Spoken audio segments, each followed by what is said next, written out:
आमा तपाईले मलाई किन माया मार्नुभयो आमा किन माया मार्नुभयो किन आमा किन म तपाईकी छोरी होइन मेरा सम्पूर्ण दिदी बहिनीहरूलाई यो यज्ञमा निम्तो दिएर बोलाउनु भयो तर हामी दुईजनालाई किन बोलाउनु भएन आमा किन बोलाउनु भएन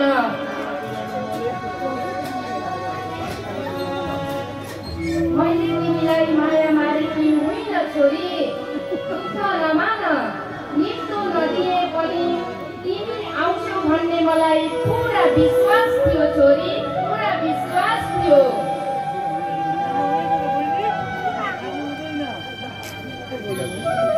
आमा तपाईहरूले यत्रो ठुलो यज्ञ गर्नुभयो सम्पूर्ण देवी देवताहरूलाई बोलाएर स्थान दिनुभयो तर हामी दुईजनालाई किन बोलाउनु भएन आमा किन बोलाउनु भएन आमा खोइ यस यज्ञमा मेरा पति शङ्करको स्थान खोइ आमा खोइ आमा खोइ आमा तिमी दुःख नमान छोरी तिम्रो बाबा र ज्वाइँको बिचमा के भनाभन भयो मलाई थाहा छैन छोरी मलाई थाहा छैन त्यसैले निमन्त्रण नगरेको हो छोरी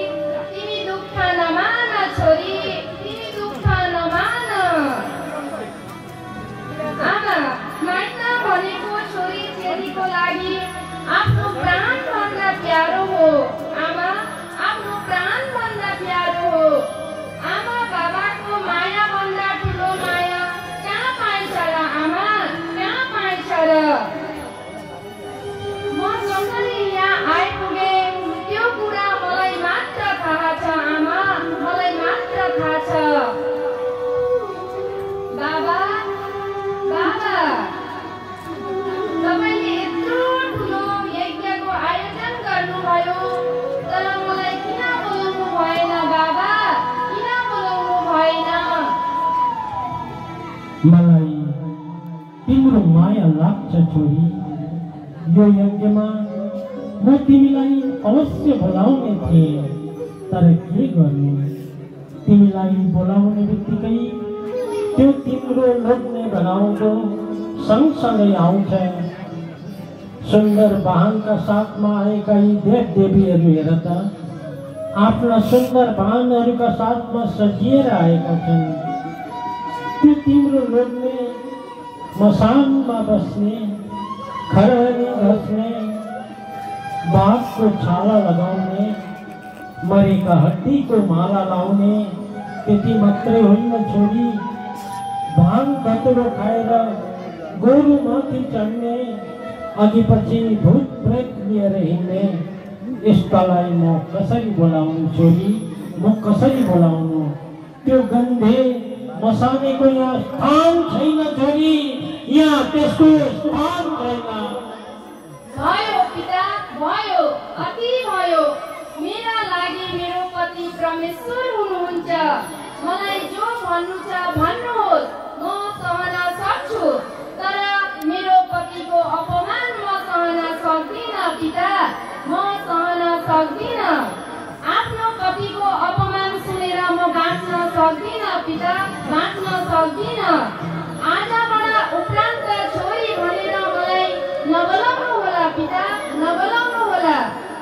तपाईले शङ्कर भगवानलाई चिन्न सक्नु भएन पिता कान खोलेर सुन्नुहोस् आफ्नो पतिको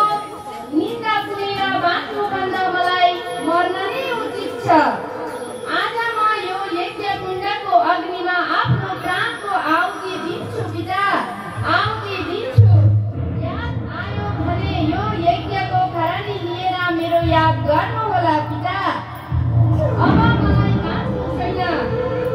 बाबा आमा यदि मैले जीवनमा कोही भुल गरेकी थिएँ भने मलाई क्षमा गरिदिनु होला मेरो शरीर यही यज्ञ कुण्डमा म हवन गरिदिन्छु ओ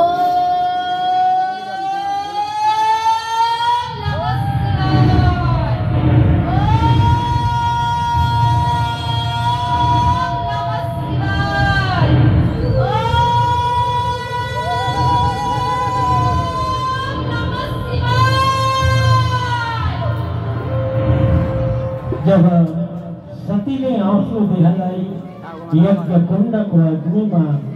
समर्पण गर्छिन्। त्यो खबर सुन्ने बित्तिकै भगवानका पार्षदहरूले भोले बाबालाई त्यो सबै बिन्ती बिसाएपछि भगवान भोलेनाथ अति रिसाउँदै आफ्नो पतिको वियोगमा शङ्कर भगवान आउँदै हुनुहुन्छ। हजुरले बाटो खोज्नु होला है।